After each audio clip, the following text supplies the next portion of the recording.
आपने ये आइसक्रीम बनाने वाले मेथड को तो देखा ही होगा। ये जो लिक्विड ये यूज कर रहे हैं वो और कुछ नहीं बल्कि लिक्विड नाइट्रोजन है, जिसका टेम्परेचर -195 डिग्री सेल्सियस के भी नीचे होता है। क्या आपको पता है, in extremely low temperature materials के लिए साइंस का एक अलग से फील्ड ही है जिसे क्रायोजेनिक साइंस कहते हैं। तो आज के हमारे इस वीडियो में हम इसी साइंस के बारे में देखेंगे, इसके एप्लीकेशंस और इसका इंपॉर्टेंस के बारे में जानेंगे। So I welcome you all to tech Baba, जहां आपके सभी साइंस और टेक्नोलॉजी रिलेटेड क्यूरियोसिटी को शांत किया जाएगा। तो चलो शुरू करते हैं। क्रायोजेनिक्स साइंस का एक ऐसा फील्ड है जिसमें हम एक्सट्रीमली लो टेम्परेचर्स में मटेरियल्स का बिहेवियर और उनके प्रोडक्शन के बारे में स्टडी करते हैं। और यहाँ लो टेम्परेचर्स मतलब which is below -150 degree Celsius. आपको सरप्राइज होगा ये जान के कि ये वो सेम टेक्नोलॉजी है जो एक रॉकेट को स्पेस तक प्रोपेल करता है और जिसे मेडिसिन और ड्रग्स को लो टेम्परेचर्स में स्टोर करने के लिए यूज किया जाता है। इसके और भी वाइड रेंज एप्लीकेशंस है, like in food science, human biology, electronics etcetera.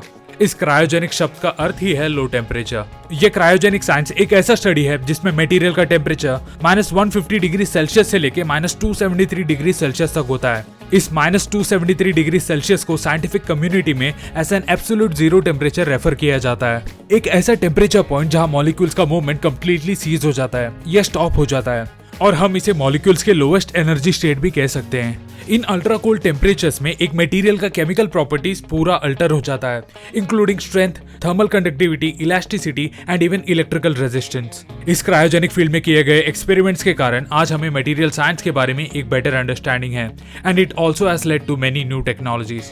आपको ये बेसिक साइंस तो पता ही होगा कि अगर कोई मटेरियल गर्म होता है या हीट होता है, it is because of the materials molecular motion.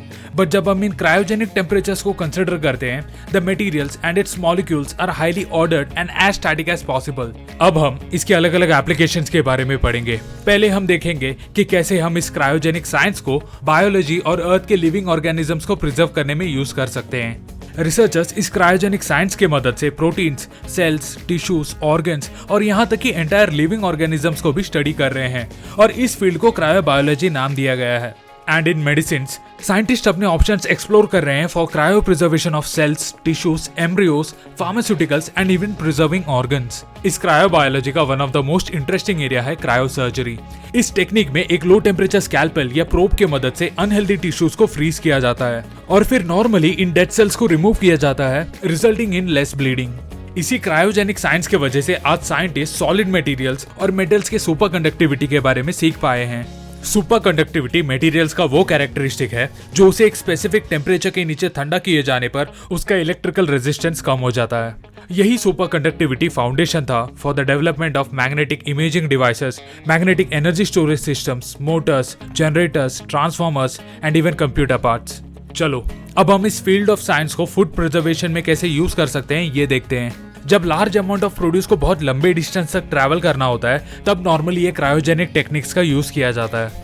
Food items को रैपिडली लिक्विड नाइट्रोजन से स्प्रे किया जाता है to save it from moisture, जो उसके टेक्सचर और न्यूट्रिशनल वैल्यू को डिस्ट्रॉय करता है। ये फूड को लंबे समय तक फ्रेश प्रिजर्व करने में मददगार साबित होता है। इन क्रायोजेनिक फ्रीजिंग को ऑफन यूज किया जाता है at large scale food processing industries और when a food is being transported. अब हम इस टेक्नोलॉजी का मोस्ट एसेंशियल और वेल नोन एप्लीकेशन देखेंगे, that is in the space research and space transportation, और इस फील्ड को स्पेस क्रायोजेनिक्स कहते हैं। वो हाई रेडिएशन एक्सपेरिमेंट्स जिसे स्पेस में कंडक्ट किया जाता है, जो gamma rays, infrared rays, x ray detectors use करते हैं, उन्हें इन क्रायोजेनिक टेम्परेचर्स में ऑपरेट किया जाता है। इन क्रायोजेनिक्स को बड़े बड़े स्पेस टेलीस्कोप्स के थर्मल एमिशन को कंट्रोल करने के लिए भी यूज करते हैं, as well as for preserving space samples that was collected from space. इसका दूसरा मेजर स्पेस एप्लीकेशन है स्पेस ट्रांसपोर्टेशन।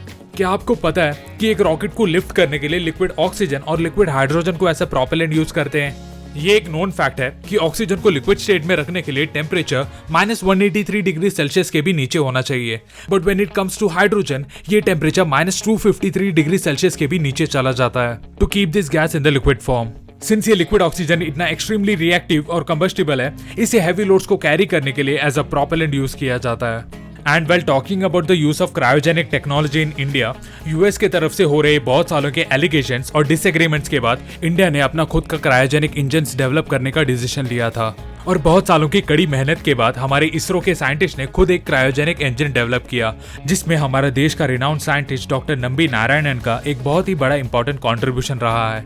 और इस प्रकार इंडियन साइंटिस्ट ने first successful cryogenic engine test conduct किया था इन द ईयर 2003 और first successful flight was conducted in the year 2014। So अब मैं आपको बताऊंगा कि ये क्रायोजेनिक टेक्नोलॉजी का इंपॉर्टेंस क्या है और क्यों हम इसे अपने डिफेंस और स्पेस रिसर्च में यूज कर रहे हैं। पहला, it is very crucial for the advancement of space programs. Like recently ISRO इसे अपने GSLV प्रोग्राम में यूज कर रहे हैं। दूसरा, लाइटर इन वेट। ये हाई एनर्जी रिलीज करता है फॉर पर मास ऑफ यूनिट, जो इसे एक हाईली इकोनॉमिकल फ्यूल बनाता है। तीसरा, missile program for the defence. ये क्रायोजेनिक टेक्नोलॉजीज बहुत यूजफुल है for the development of futuristic rocket engines. इसका चौथा इंपॉर्टेंस ये है कि ये एक क्लीन टेक्नोलॉजी है, क्योंकि ये क्रायोजेनिक टेक्नोलॉजी हाइड्रोजन और ऑक्सीजन को ऐसा फ्यूल यूज करता है जो एज अ बाई प्रोडक्ट पानी को रिलीज करता है। This is one of the greatest achievements as no pollution is caused by its use. अब इसका लास्ट पॉइंट थोड़ा सा पर्सनल है, बट ठीक है। India rises as a space power. बहुत से दूसरे कंट्रीज पहले इंडिया को इस टेक्नोलॉजी के साथ मदद करने से मना करते थे। पहले बस US, जापान, फ्रांस, रशिया और चाइना के पास ये टेक्नोलॉजी था, but now my India stands neck to neck with them. So I hope आपको ये इन्फॉर्मेशन पसंद आया हो। See you next time with more such videos. Bye from tech Baba.